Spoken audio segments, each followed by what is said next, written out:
many restrictions on pesticide use in Western nations are to protect the health of farm workers who apply or are exposed to the chemicals. Wherever we filmed in the Third World, we saw no protective clothing or masks or any of the other safeguards required in our part of the world.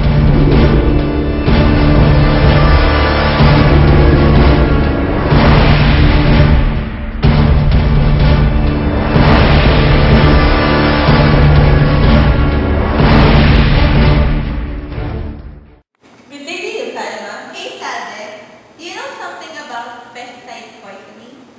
Yeah, that's why we're here to discuss about pesticide poisoning, its manifestation and management. That's right. Pesticides are substances intended for preventing, destroying, repelling, or mitigating any pest. It may be chemical, biological agent, disinfectant, or device used against any pest. Although there are benefits to the use of pesticides, some also have drawbacks such as potential toxicity to humans and other animals. Cases of acute poisoning account for the significant morbidity and mortality worldwide, especially in developing countries. Studies in developed countries demonstrated the annual incidence rates of ATP or acute pesticide poisoning in agricultural workers to be as much as 18.2 per 100,000 full-time workers and 7.4 per million among children. Organophosphates, carbamates, and organochlorides are the most common pesticides responsible for the acute pesticide poisoning. We will first be discussing about organophosphates and carbamates.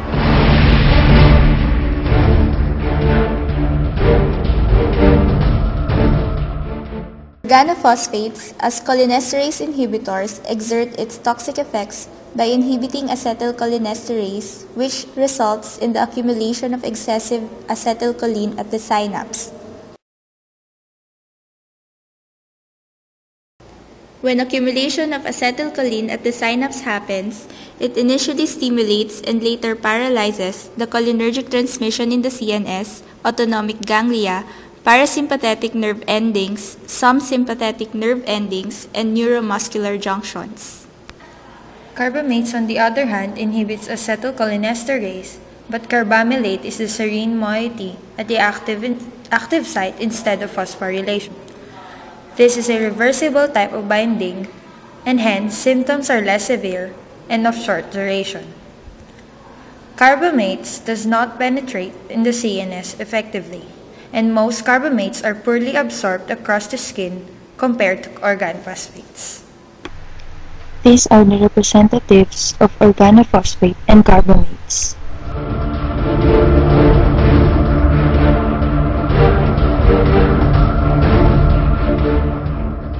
Onset of signs and symptoms of organophosphate and carbamate poisoning occurs most rapidly after inhalation and least rapidly if absorbed percutaneously, usually within 1 to 2 hours of exposure, and may be delayed up to several hours. Clinical manifestations of organophosphate poisoning may be classified into the following categories: muscarinic, nicotinic, and CNS. For muscarinic, it includes the acronym sludge, SMB squared, or dumbbells. Sludge stands for S for salivation, L for lacrimation, U for urination, D defecation, G gastrointestinal cramping, and E for emesis. While the SMB squared stands for seizures and sweating, muscular fasciculations and meiosis, and bronchoconstriction and bradycardia.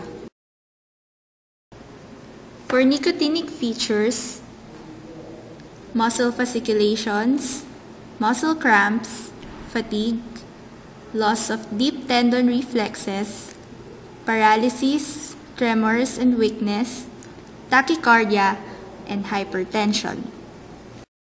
And for the CNS features, agitations, seizures, confusion, coma, severe headache, restlessness, generalized weakness, emotional lability, and depression of cardiorespiratory center. Management of carbamate and organophosphate poisoning includes diagnosis, treatment, and decontamination. For diagnosis of the poisonings, laboratory evidence by measuring activities of plasma pseudocholinesterase or PCHE, which is a sensitive indicator wherein the patient recovers within weeks, and the red blood cell acetylcholinesterase, which is more reliable measure of toxic effect, and a 25% or greater depression in activity from baseline indicates true exposure effect. The tests mentioned were less useful in carbamate poisoning due to reversible acetylcholinesterase inhibition and spontaneous recovery of enzyme activity, which occurs within several hours. Other useful laboratory studies includes electrolytes, glucose, BUN and creatinine, liver transaminases, arterial blood gas or oximetry, ECG monitoring, and chest X-ray if pulmonary edema or aspiration of hydrocarbon solvent is suspected. Based on the Michael method, normal range of red blood cell cholinesterase activity for men having 0.39 to 1.02 and for women 0.34 to 1.10. For plasma enzyme activity, men have 0.44 to 1.63 and women 0.24 to 1.54. RBC cholinesterase level of less than 50% of normal is indicative of organophosphate poisoning, but false depression may be seen in pernicious anemia, anti-malarial treatment, hemoglobinopathies, blood collected in oxalate tubes, while plasma cholinesterase level depression of less than 50% is less reliable indicator but easier to assay. False depression may be seen in cirrhosis, malnutrition, infections, and neoplasia. Another diagnosis is atropine test. If atropine is administered and does not produce any anticholinergic effects within 5 to 20 minutes, it can be assumed that patient is atropine resistant. Treatment of the poisoning can be started.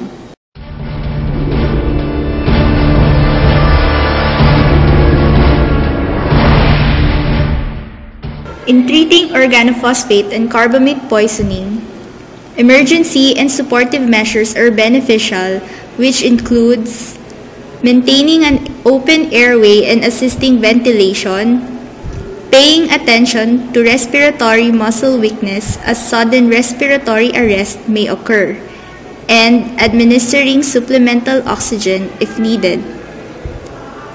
Treating hydrocarbon pneumonitis, seizures, and coma if they occur. Observing patient for at least 6 to 8 hours to rule out delayed onset symptoms resulting from skin absorption. For drugs and antidotes, atropine, which is an antimuscarinic agent, should be initiated at a dose level of 0.5 to 2 mg IV, repeated frequently as needed for adults, and 0.05 mg per kilogram IV, or if necessary, intramuscular for children. Repeat the dose every 5 to 15 minutes until there is cessation of parasympathetic effect like bradycardia, salivation, and tracheal secretions. After the endpoint is reached, administer atropine in lower doses and at less frequent intervals to maintain atropinization for 24 to 48 hours. However, in severe cases, large cumulative doses up to 100 mg or more atropine should be given. Note that the atropine will reverse muscarinic but not nicotinic effects. Another drug is pralidoxime. Pralidoxime is an enzyme reactivator which should be given immediately to reverse muscular weakness and fasciculations at the dose level of 1 to 2 grams initial bolus for adults and 20 to 40 mg per kilogram to a maximum of 1 gram for children, IV slowly over 5 to 10 minutes. Dose may be repeated every 6 to 12 hours for 24 to 48 hours.